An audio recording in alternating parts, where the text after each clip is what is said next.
A lot of the time when we talk about the internet, This, Jen, is the internet.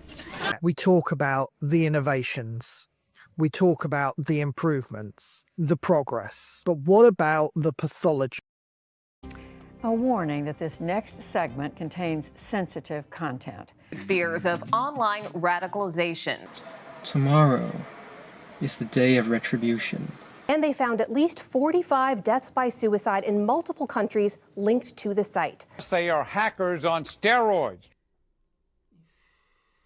How YouTube stars and other popular celebrities among teens and tweens interact with their young fans. May I present to you the desperately needed new psychiatric speciality, cyberpsychiatry. So what is cyberpsychiatry? Well, it's about understanding and identifying how the internet and digital environments are impacting mental health.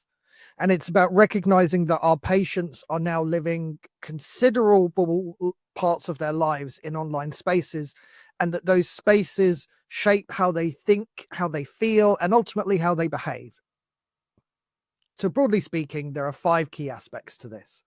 First, identifying what is healthy and what's unhealthy, not just in terms of screen time, but algorithms, functions, apps, things that drive behavior.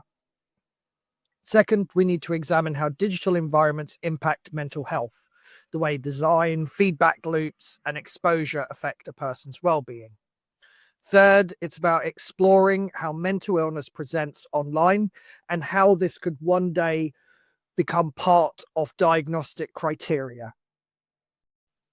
Fourth, we need to identify unique risks created by the internet and the mass communication it entails itself. And finally, we have to apply a modern psychiatric lens, one that avoids pathologizing ordinary digital life, or indeed odd digital life, but is unafraid to name what is genuinely dangerous or exploitative. That is the foundation of cyberpsychiatry. So why am I advocating for an entirely new speciality rather than just another topic or discussion point within CAM's Forensics General Adult Psych? It's because the internet isn't just a technology and it isn't neutral. It's a space, specifically a cyberspace. And we already know this. We use spatial language to describe it every day. We go online, we enter chat rooms, we fall down rabbit holes. We already know it's a space with our language, but we just haven't accepted that yet. And we desperately need to, because space shapes us back. Architecture changes how we behave. We know the shift to industrialization reshaped not just society, but our mental health. And the shift to a digital world is no different. And when we start to see the internet as a built environment, something designed with architecture, the symptoms we're seeing start to make sense. Eating disorders are amplified by curated feed. Loneliness is exploited and disguised as connection for profit. Young men are drawn into echo chambers that weaponize their shame. Children and young people find no safe spaces, but exploitation around every corner. These aren't isolated stories, they're features of a system and an environment. The internet doesn't just host pathology, it can create it, reproduce it, and unfortunately at times sells it back to people as content.